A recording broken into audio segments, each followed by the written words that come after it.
ईशान की जब जान खतरे में पड़ जाती है, अब एक ही इंजेक्शन की जरूरत होती है और वो अनुपमा वापस लेकर के आती है। लेकिन जब घर के बारे में उसे पता चलती है, वो खुद अंदर से टूट जाती है कि खैर फाइनली से सुई दे दिया जाता है, लेकिन इसकी हालत ठीक होगी ये किसी को नहीं पता है। डॉक्टर खुद ये चीजें बिल्कुल नहीं बोल रहा होता है कि हाँ ये जल्दी ठीक ही हो जाएगी। जी तो जब देखते हैं कि घर वाले पूरी तरह से अंदर से टूटते जा रहे होते हैं, तो उसे भी कहने के पाकि से नफरत करने लगा है। हालांकि यहाँ पाकि को पता चल चुका होता है कि ईशान ने सुसाइड किया क्या है। ये प्यार मोहब्बत का मैटर नहीं है, बल्कि वो जो फुटेजेस उसके फोन में थे, ईशान के फोन में कि कोई इसे ब्लैकमेल कर रहा है, इन सब चीजों के बारे में पाकि को पता चल जाती है और पाकि अब चाहती है अपनी बेटी को बचाना। हालांकि वो आगे भी स्टैंड लेते हैं ईशान की, जो भाई दूज में कहने के इसके रिश्ते को और ज्यादा ही खराब कर देता है। हालांकि ईशान और राही जब आते हैं तो ईशान भी अब कहने के इस घर में रहना नहीं चाहता, वो जल्दी यहाँ से निकलना चाहता है, क्योंकि उसे समझ में आ चुका होता है कि ये कुछ करे ना करे, लेकिन ये क्योंकि कोठारी मेंशन में है तो भाई वो लोग इसकी ही बेइज्जती करेंगे कि हाँ अनुपमा के मामले कुछ हो रहा है, तुम्हारे कारण, तुम उसमें जिम्मेदार हो। अब कहने की इस चीज़ से बहुत ज़्यादा परेशानी हो चुका होता है। अनुपमा से सारी बातें बोल करके यहाँ से निकल जाता है, राही यहाँ रह जाती है,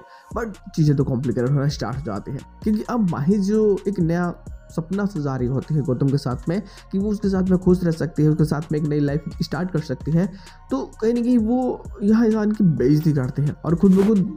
गौतम को आगे बढ़ा रही होती है। इस चीज़ से कहीं ना कहीं ये भी अंदर से बहुत ज़्यादा दुखी होता है, जिसका असर हमें पोस्टर चिन्ह में देखने को मिलता है। हालांकि इसके साथ स्टोरी नहीं कर जाते हैं, गौतम धीरे धीरे जीत रहा होता है, अच्छी अच्छी कामें कर रहा होता है, बल्कि वो ऐसे बड़े बड़े क्लाइंट्स को बना लेता है जिससे कि खुद मतलब समझते हो ना पराग भी है वो उसके चक्कर में फंस जाता है। हालांकि इसके साथ में छोड़ के नहीं कर जाते, बट जो पोस्ट क्रेडिट होता है वो मजेदार होता है, जहाँ घर में तोसू और पागी के रिश्ते टूट जाते हैं कि भाई वो भाई बहन नहीं है और ना ही कोई कुछ, वहीं ईशान भी माही से अपना रिश्ता तोड़ लेता है, क्योंकि वो समझ जाता है कि भाई ये खुद इसके करियर पे लात मार रही है, ये गौतम को सपोर्ट कर रही है, और अंत में जाकर के सबको बता ही देता है कि गौतम से ये प्यार करने लगी है। हालांकि जब घर वालों को पता चलता है तो लोग तो ऑलरेडी उनको शक होता है, बट यहाँ कन्फर्मेशन हो जाती है। वैसे अनुपमा भी सभी फैमिली को लेकर चले जाते हैं, क्योंकि वो इसलिए लेकर गए होते हैं क्योंकि ईशान खुद नहीं जा रहा होता है कि हाँ भाई वो करके भाई दूज है तो टीके करवाया, पूजा करवाया, बट कुछ नहीं करवा रहा था, जिस कारण ये सभी फैमिली को लेकर होती है। बट यहाँ तो कुछ और ही लफड़ क्रिएट हो जाती है, जिसके कारण अब इनकी बेइज्जती और ज्यादा होने लगती है, जो कहीं इनकी स्टोरी कॉम्प्लिकेटेड और काफी मजेदार बनाती है। देखना बेहतरीन होगा कैनल स्टोरी लाइन में और क्या चीजें हो सकती है। तो बस आज को सब इतना ही, हम लोग मिलते हैं बहुत जल्द किसी नए वीडियो के साथ में, तब तक के लिए बाय।